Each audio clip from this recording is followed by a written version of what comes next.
గుంటూరు కారం ఎర్రగా ఘాటుగా కనిపిస్తుంది. ఒక్కసారి నాలిక తగిలిందనుకో. టాలీవుడ్ సూపర్ స్టార్ మహేష్ బాబు, త్రివిక్రమ్ శ్రీనివాసుల క్రేజీ కాంబోలో ఆడియన్స్ ముందుకు వచ్చిన లేటెస్ట్ మూవీ గుంటూరు కారం. భారీ అంచనాల నడుమ సంక్రాంతికి రిలీజ్ అవ్వగా సినిమా మొదటి ఆటకే మిక్స్డ్ రెస్పాన్స్ను సొంతం చేసుకోగా సోషల్ మీడియాలో విపరీతమైన నెగిటివ్ టాక్ను సొంతం చేసుకున్న ఈ సినిమా తర్వాత తేరుకుంటుందో లేదో అన్న అనుమానాలు ఉన్నప్పటికీ కూడా సినిమా బాక్సాఫీస్ దగ్గర పండుగ సెలవుల అడ్వాంటేజ్ను వాడుకొని ఫ్యామిలీ ఆడియన్స్ను భారీ లెవెల్లో థియేటర్స్కి రప్పించింది.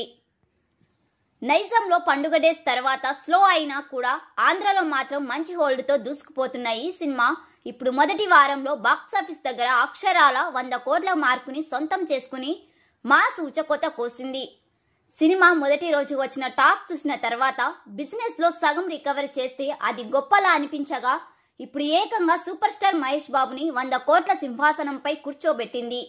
లాంగ్ రన్ లో సినిమా బ్రేక్ ఇవన్నీ అందుకోవాలి అంటే ఇంకా చాలా దూరం పరుగును కొనసాగించాల్సిన అవసరం ఎంతైనా ఉందని చెప్పాలి. అది ఎంతవరకు సాధ్యమవుతుందో చూడాలి. కానీ సినిమా ఓవరాల్ గా మొదటి రోజు వచ్చిన టాక్ కి ఈ మైలురాయిని అందుకోవడం అన్నది మాత్రం బిగ్గెస్ట్ అచీవ్మెంట్ అని చెప్పాలి.